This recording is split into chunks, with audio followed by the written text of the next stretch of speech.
Hey everybody, welcome to this amazing session. I'm super stoked to get Nikki on the call today because I've been really connecting on the sides with these amazing practitioners and amazing people in business and seeing what's happening for them and having these conversations that I really think that us as practitioners could be having as well. And Nikki is an incredible branding expert who has done so much work with me before that I was able to bring her to the NADX stage. And she has a plethora of ideas and is such a really sound advice around marketing right now. And she's been sharing with her tribe all about that. And I wanted to get her in and share with our tribe. Hey, Nikki. Hello, thanks for having me. It's good to be here. So good to chat. So can you tell us a bit about what you have seen? Because one of our biggest fears right now is that we're going to come across as icky or spammy or weird if we sell stuff, right? Yes, and look, that's really valid because I think that's the automatic thing that we all feel. But there's a difference between selling during a crisis, so making money during a crisis, should I say, and making money from a crisis. Oh, I like that distinction. Yeah, they're two very different Say things. that again. So there's difference in making money during a crisis Yeah. or making money from a crisis. So, for example, completely pivoting your business because you've seen an opportunity to really profit from the fear or whatever's out there. I don't think we need to be doing that because that's gross and everyone's going to go, hang on a minute, you talk about this over here and this is what your business and your values are about, and now all of a sudden, you're making loo roll, whatever it might be. So this is the really interesting thing. You give really cool examples in your mail outs to people. Can you give us an example of it done really poorly, like say this past week? Because I definitely have. Like, how many emails have we got in our inbox that we're like, did I even sign up for that weird thing? Like, unsubscribe. But there's some really interesting ones, particularly from the States in particular. I think there's like this fear scared kind of mentality for old school online marketing men. And the men are just like, yes, they're pivoting in this really weird way and then using some really spammy language. What was something that came up for you this week? Yeah, so I think one of the things which I just don't agree with in marketing, it only ever gets you so far, is playing on that fear. We need to understand the pain that our customers are in, and we need to be the painkiller. But we don't need to twist the knife on that pain at the moment because everyone's feeling it enough. So let's not just dig it in even more. So one email I got this week and I was like, oh, and it was the subject line was, sales plummeting during COVID-19, not if you do this. So I opened it up and it was, you might be panicking during this time. Your sales might be going down, but they're not in my community with people who are using my system. And then it was all the Stripe screen grabs of their screens and all the money they'd made this week. And then it was like, so you could do the same if you join my high-end program. Now, the only thing that they had done as well to try and kind of soften it was like, oh, and we've got like a longer payment plan for this 10 grand program or whatever. And I was like, you kind of gone about that the wrong way. That could have been language, none of that awful stuff. It could have been, I know you've been on my list for a while. You've probably seen my latest promotion and maybe this doesn't feel like the right time now. Wanted to let you know that here's some free stuff if it's not. And if you are still investing, which is fine because we want people to still do that. Yeah. I've introduced some payment plans to make it easier, but no pressure. Rather than you're probably really suffering now. Well, you're going to suffer more if you don't have my secret system. I was just like, that is so disgusting. Yeah. And also trying to persuade people to spend lots of money now is not always the right thing. Now, that's not to say that we should then be responsible for what our customers do and don't want to buy. There's also this fine line. Like if we don't tell people that we're selling things because we're like, oh, I don't want to, we're also depriving them of actually making an empowered choice on something they need. Because I know this week there's been things that I've needed a gymnastics at home program for my son because he does 24 hours of gym. It's just stopped. And I'm like, I do not want my walls to be climbed and him to go crazy. So I'm like, okay, what can we do there? There's cooking things that I've needed. There's all sorts of things and business things too. I'm not stopping investing in my business, but there's this fine line between saying, okay, here's some, you might be in a difficult situation. Here's some really great resources that can help you. And you can still invest if you need to. And I'm still here for you. I've still got programs. And this is how I'm making those programs easier for you to access. I also think maybe if you've got an online program that is expensive and you are concerned about it, there's payment plans you can do, but you can also chunk that down. What are things that you could break off and maybe say, normally I've got this 6-month program, but here's one great thing that really solves a problem right now. And it's going to be $100 rather than the $5,000.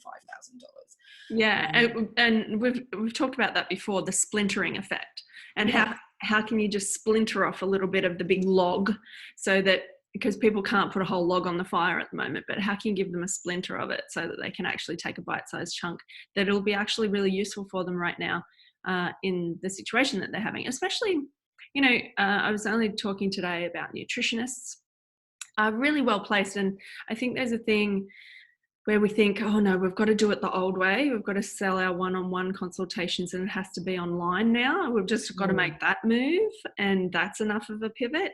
But in actual fact, and then our mindset kind of takes over about, oh, but I can't sell them at the same price as they used to.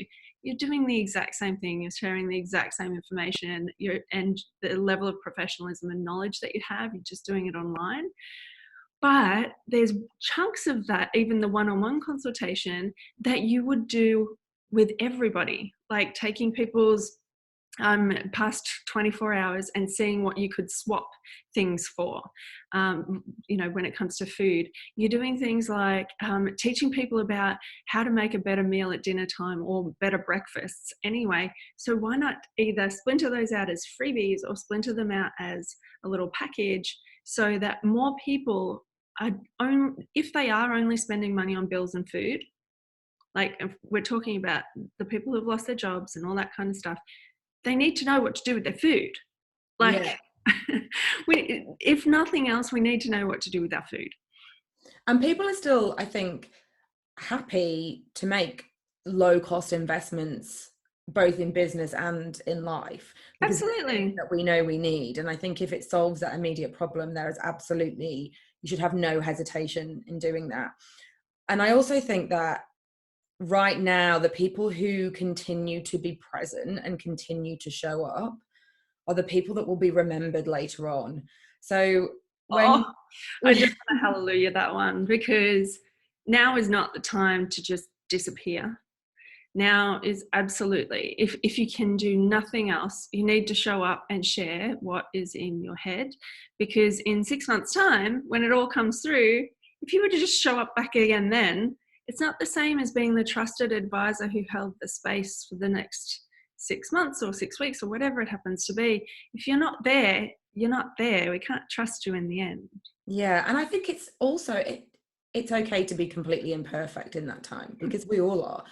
We've got to remember that it's new for everybody. Nobody has all the answers. We know that because you can see on a global scale what every leader is doing slightly differently, and it could be this, it could be that. I explained it the other day to one of my friends. I said, it's like when you have a newborn baby and someone's like, you need to swaddle it. No, you shouldn't swaddle it. You need to wake it at this time. You should definitely not wake it at this time. You need to introduce solids at this time. You shouldn't. And then you're like, true. Oh my God, I don't know what to do. And then you go into this like massive state of overwhelm. And I'm like, should it be sleeping? Should it not be sleeping? Oh my God. And I think we're in that state at the moment. So no one knows the answers. So let's just kind of go, let's show up imperfectly, try our very best, but also people relate to that. There's no better time to show up and be authentic, just to connect with people. They will see that in you. They'll be like, okay, this is a person that I like. This is a person that I feel is giving me value. And then when all this ends, they will be the one that come to you. And the thing is, it will end as well. And I mean, on that, one of the things I posted up on my business page was Coldplay. Chris from Coldplay was literally perfectly imperfect in his lounge room, just going, I don't even know how these buttons work for Instagram. Am I on? Anybody there? Where are you from? I think I'll sing a song. Can you hear me? Like, he's doing all this stuff. And then he plays and plays and plays. He gets a note wrong. And then he's like, well, that's half the song. What else are you guys talking about?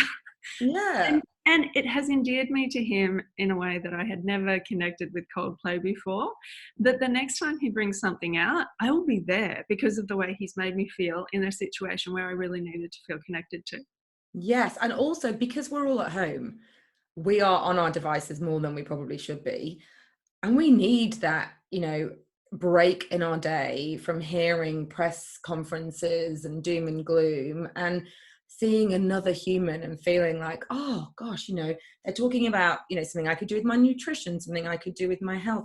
They're actually giving me something I understand. They're talking to me person to person. All those things make a huge difference.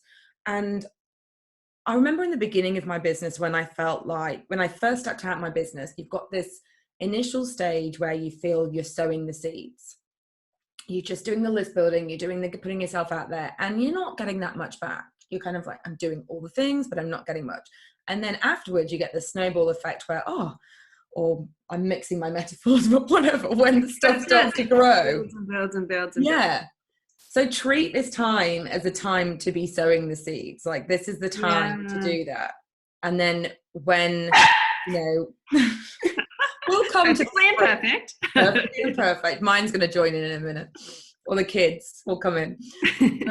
And then there'll be that springtime where things start to bloom. And you probably find you have to do less then because you've done the work now. Totally. And I couldn't agree with that more. Like, if nothing else, these times where we have the quiet, like, we ask for them a lot. When you're in business, you're in it for the long game. And there is always going to be a season, and there's always going to be that roller coaster effect. And it doesn't last forever. It continues to change. But when you are in those quiet times, that list building and that connection and that relationship build is so important, because then you get the flow-on effect from that. And you don't expect it. Like, you're begging for it and begging for it and begging for it for such a long time. And then all of a sudden it happens. You don't have time for that at all. There's no way you can just create something new or create some beautiful little 5-day challenge or nice little program or connect with people online. You're like back to back doing a whole bunch of really cool things that you don't have time to do that part as well. And then it goes quiet again. So you get this opportunity to. And I think making the most of that opportunity to relationship build with vulnerability and speaking to what's happening in a factual way and not ignoring that it's not happening. Because I've seen that as well. Yeah, that's weird. Yeah, it's really odd. Like, it's not all business as usual. It's not all the same as it has been. There has to be some level of acknowledgement of the feelings people are feeling. And like you said from the beginning, without making it a pain point, but an acknowledgement of where you're at. I mean, even on a global scale and something bigger, we have got, if we're talking about like a meta-analysis of it all, like going a bit where we want it, we're talking about us taking a breath as a planet and being able to take a breather and being able to, and it's the breather that everyone's been asking for anyway. Oh, I don't have time to do that. I don't have time to, what do you mean I need to do all of these things as well? Stop the world, I want to get off. And all of a sudden the world has stopped. And now we're like, no, let me get back on again.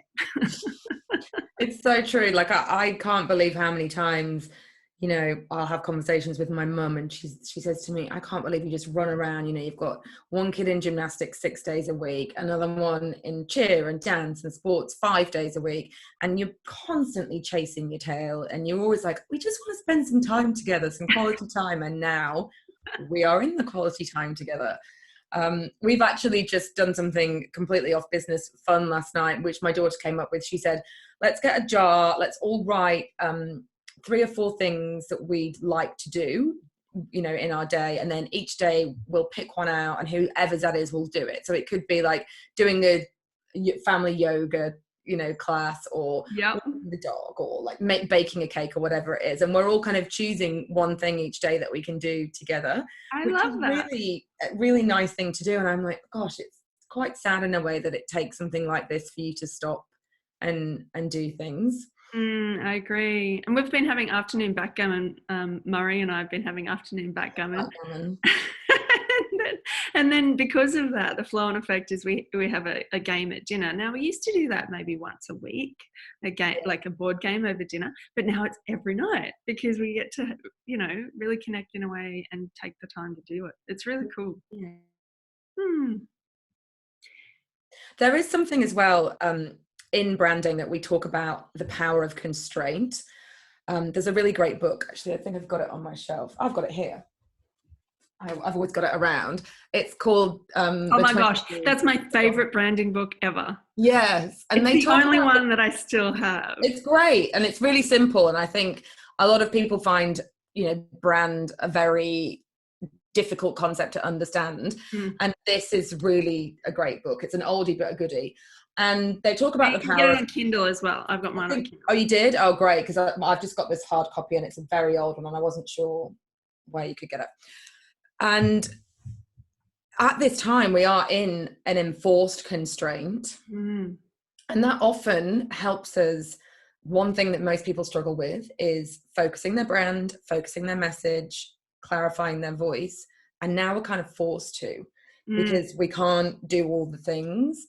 We can't, do an event and a workshop and a this and a that. So it's actually having those constraints will help force us to find our voice, get clarity of message, and maybe come up with some really creative things, because we have to. Yeah. And I've been finding that, when speaking to clients, I've been saying, well, you've got these constraints now, what can you do? And it's bringing up some really good brainstorming ideas, and people are swapping and sharing ideas. And I think that's a really great thing to come out of it. So, in business, quite often people use the power of constraints. You hear about, Steve Jobs only ever wore the same clothes, had the same lunch every day. Lots of CEOs do the same thing. They're like, it's one less thing to have to think about. So now we don't have to think about all that stuff outside. Yeah. Let's focus in and think about how we can make our message clear, and what we do want to do with our brand moving forward, and practice that by showing up every day. Yeah, and I think that's a really interesting thing. Practice is a really standout word for me at the moment. I used to think all the woo-woo peeps talking about the yoga practice and my practice. Yeah. It's so important to get back to my practice. But I think life is a practice right now. Totally. Life is just this practice of being present and being patient and being accepting. Even just looking at our backgrounds or our noises in the background, or our okay, acceptance. This is what it is right now. This is what it is right now.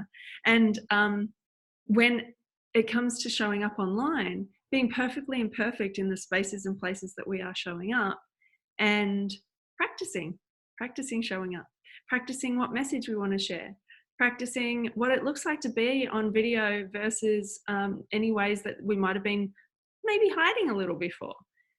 There's these really amazing opportunities to practice being as a business owner and being as a human that I don't think we had before. No, and I think it's fascinating that we've got it all at once. All of us have got the same. And it's the same level, right? Yeah. The whole world is just, there's some of the biggest names in television and things. They're all doing their stuff from the bath. Stephen Colbert the other day was doing his whole show from his bath in New York. It was fascinating. We've almost got a level playing field again, to some extent. That's a great way of describing it. Because we don't have all the bells and whistles that we used to have. And we have this permission slip not to be perfect, because nobody knows what they're doing from one day to the next. Our feelings are changing, our emotions are changing, the world is changing. We could come off this and there could have been another big announcement, and we don't know about it.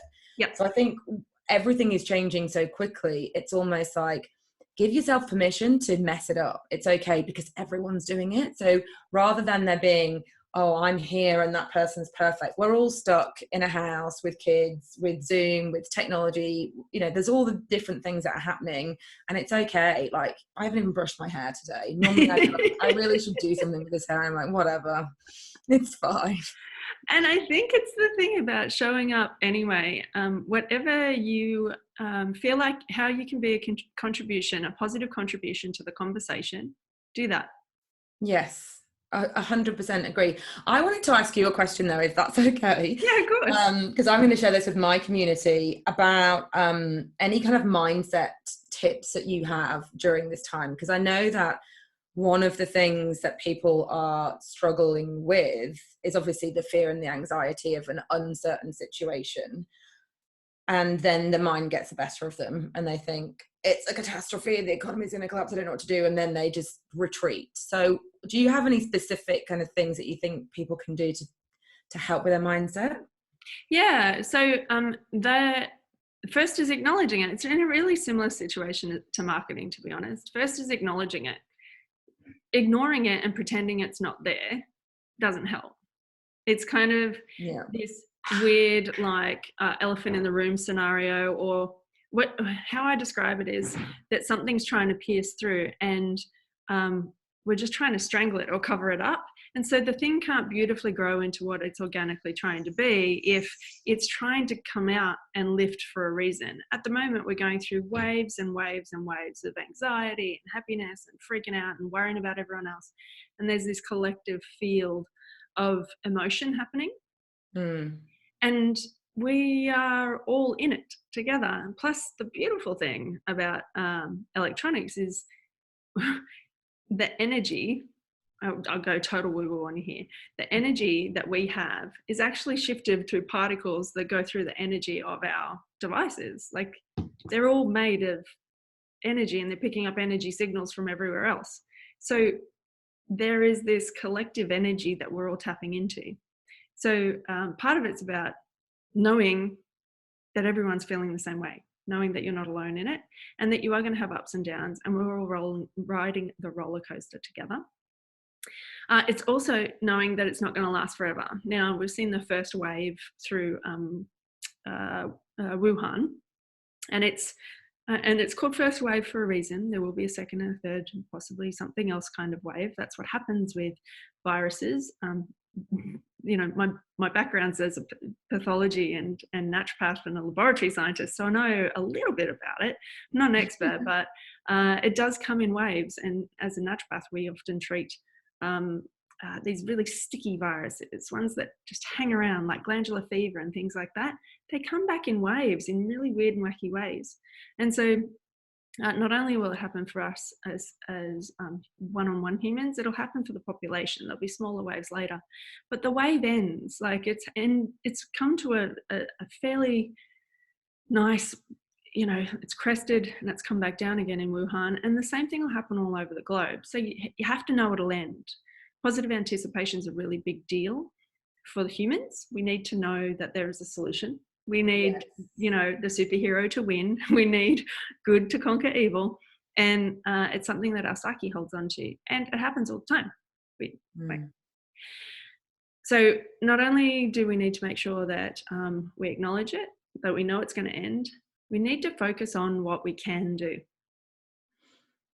Yes, so freaking so easy. Important. It's so easy for everything to appear like we can't do anything. No, I can't put anything on social media. I can't use those words. I can't go and get a COVID test because there isn't enough tests.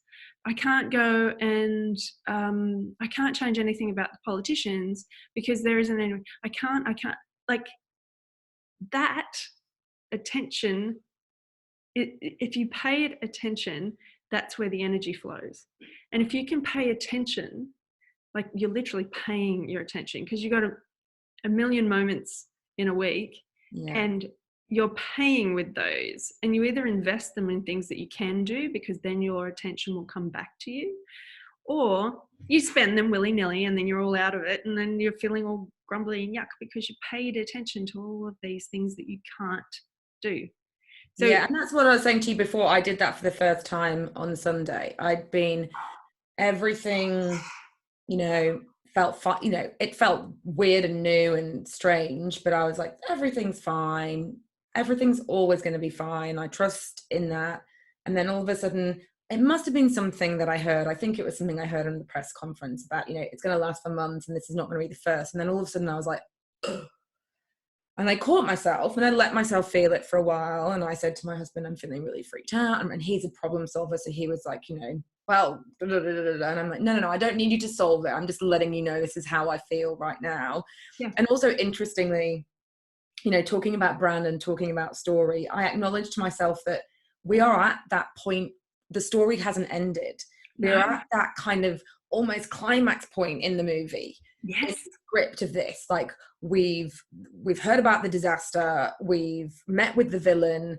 We're at this point.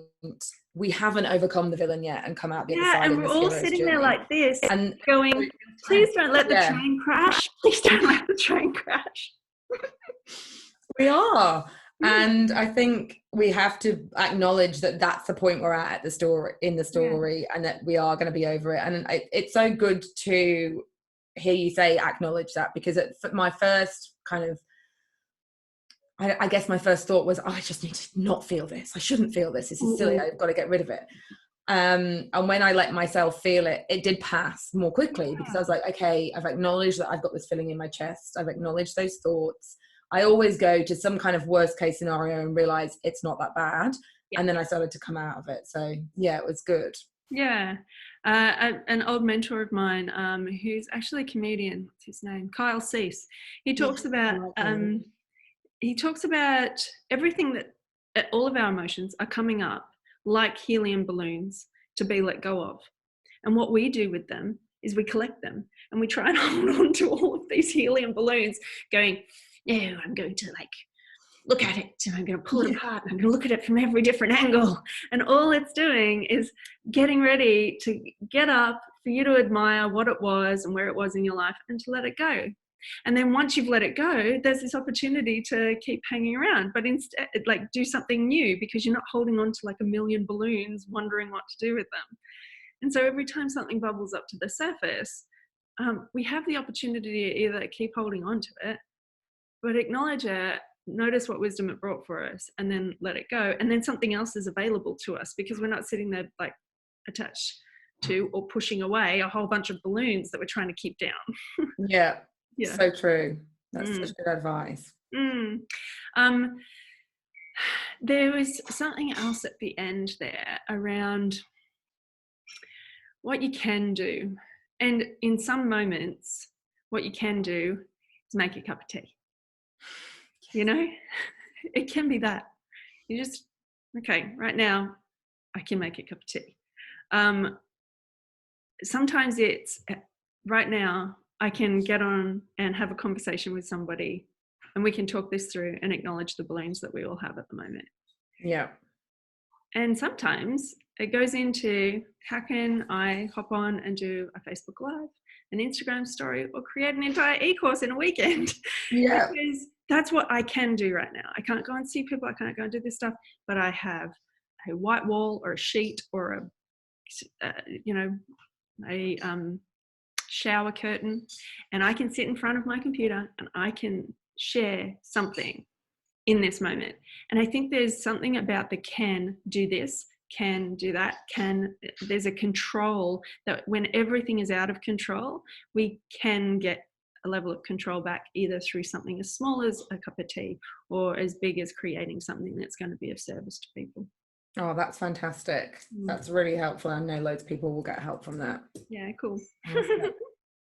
Awesome. I've loved chatting to you today, Nikki. Thanks so much. It's been great. And I hope that the madness in your house calms down with dogs and children. It's raining and I can see my children are like hovering, wanting to go out in the rain, waiting to see if I've finished and give the green light. I love it.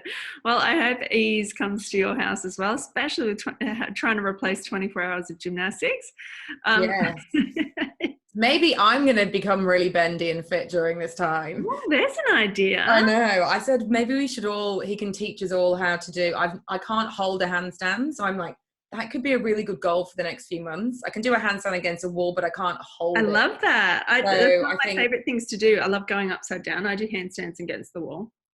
So I think I might not be videoing that until we get a bit better. But, you know, watch this space. You might find me. I love it. I'll be checking out Insta just to see. Yes, awesome. So there's this one other question that I saw today, and I thought, yeah, this is gold, and it'll be a nice one to end on with. How can I make this obstacle the greatest thing that ever happened to me?